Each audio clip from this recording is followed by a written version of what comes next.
Hello, it's Leslie here, integrative women's health coach and your champion for finding energy in perimenopause.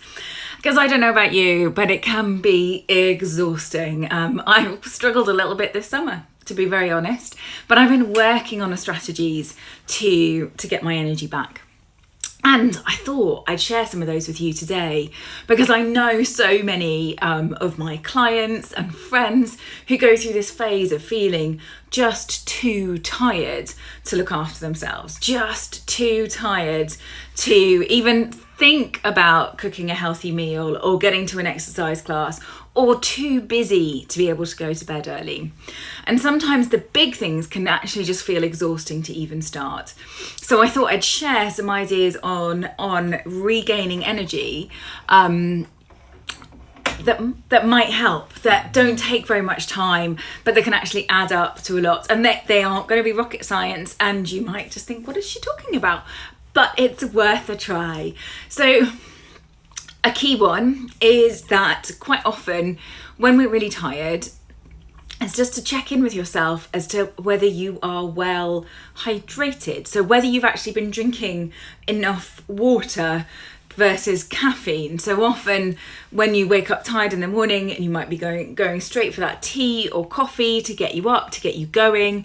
But actually that then has a dehydrating effect on your body and then on your brain, so it can make you feel a little bit tired. Our brains need a lot of water and a lot of energy, and if we're dehydrated, it can really make us feel a little bit sluggish.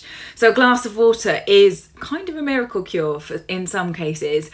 But it won't just be that you have a glass of water and you feel better instantly. It would be something that you'd need to be having some water throughout the day, just small glasses, just staying hydrated.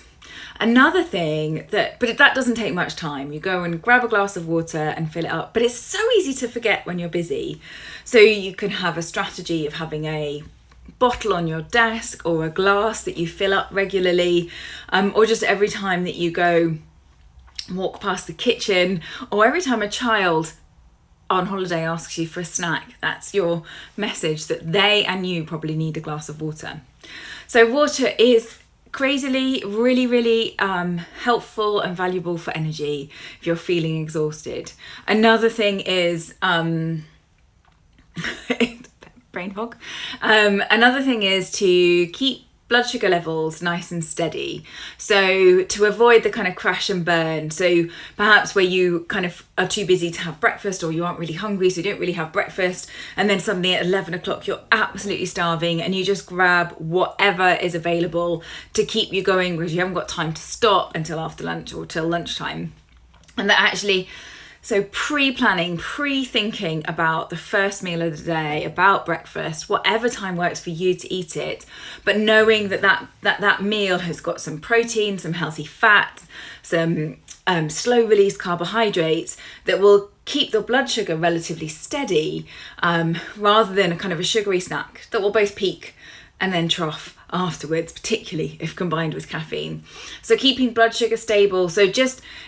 But again, if you're too tired, sometimes that can be hard. So it could just be adding, having some yogurt and with some fruit and maybe a sprinkle of granola. It could be that you have a hard-boiled egg in the fridge that you have with some whole grain toast or something like that. Whatever works for you, but gives you that healthy fats and protein first thing in the day to keep that blood sugar steady, so we don't have the peaks and the troughs. Another thing for energy is to get outside early in the morning. So we're exhausted, we're tired, maybe you haven't slept terribly well, and maybe the alarm clock has kind of roused you from sleep and you're not feeling particularly refreshed, or you've been lying awake since 4 a.m. But a key thing to kind of help reset your body clock, as well as to help your body know that it's time to wake up. So even if the brain feels awake, the body starts to get those messages, is to get outside and to get daylight onto your face, so that the receptors in your eyes pick up that blue light from the outdoors. And it's always brighter outside than in. So stepping outside. So I always make myself a cup of lemon and ginger tea first thing in the morning and take it outside to drink it. Now, I might sit out there for a while and do a meditation or do some journaling. That's my thing. I'm not saying that you have to do it. And that's become part of my morning practice. But even just 5 minutes, 20 minutes would be ideal, but even 5 minutes outside with your cup of tea in the morning or your big glass of water is a really useful way of kind of helping you wake up and resetting your body clock for the day ahead. So talked about getting hydrated. I've talked about getting balancing your blood sugar. I've talked about getting outside being really beneficial. Another thing is to move. So you might not feel like going and attending a HIIT class or lifting heavy weights in the gym if you're really exhausted, but getting your body moving can be an amazing mood and energy lifter. It could be that you have a kitchen disco with the kids. It could be that it's just merely a walk around the block or around the garden, and that walk isn't about looking at your phone or listening to something as you go, but just consciously taking a break from your desk, from the busyness of life on your own, and moving your body. It could be that you just, if you do yoga, if it's like a sun salutation, just a couple of sun salutations first thing in the morning to get all of the joints moving, or if it's just sitting at your desk and having a really good stretch. But moving your body aids blood flow, helps that really important hydration get to the brain and various joints, helps hydrate the joints, and generally can be a really useful wake-up tool.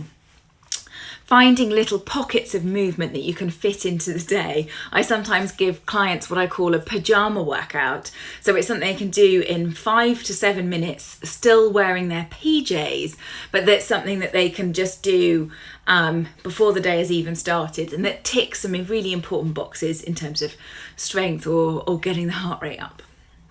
So those are 4 things. There's a whole host of other things I could share with you, but you'd probably switch off the video by then. So I'll come in with some other tips later on this week. Or at the weekend, but just so that staying hydrated, balancing blood sugar, getting moving and getting outside first thing in the morning can be really helpful.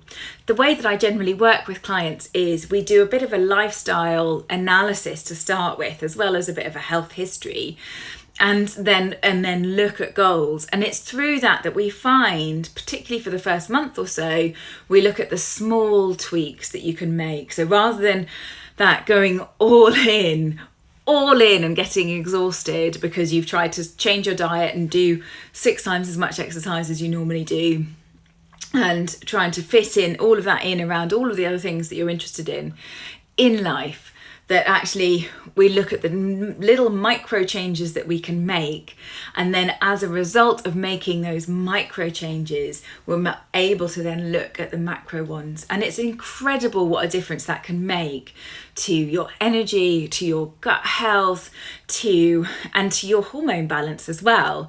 Because often the women I work with are in perimenopause, are struggling with energy, are struggling to stay struggling to kind of keep the energy levels up, and so and that hormone, that changing levels of estrogen and progesterone are part of that story. So creating these new balances, creating these micro habit changes can be really beneficial. So drop me a line if you'd like to know a little bit more, or keep an eye, and DM me if you'd like to have a quick strategy call about how I could help you or what your first next step could be. Drop me a line. I'd love to hear from you. Have a great day. Bye.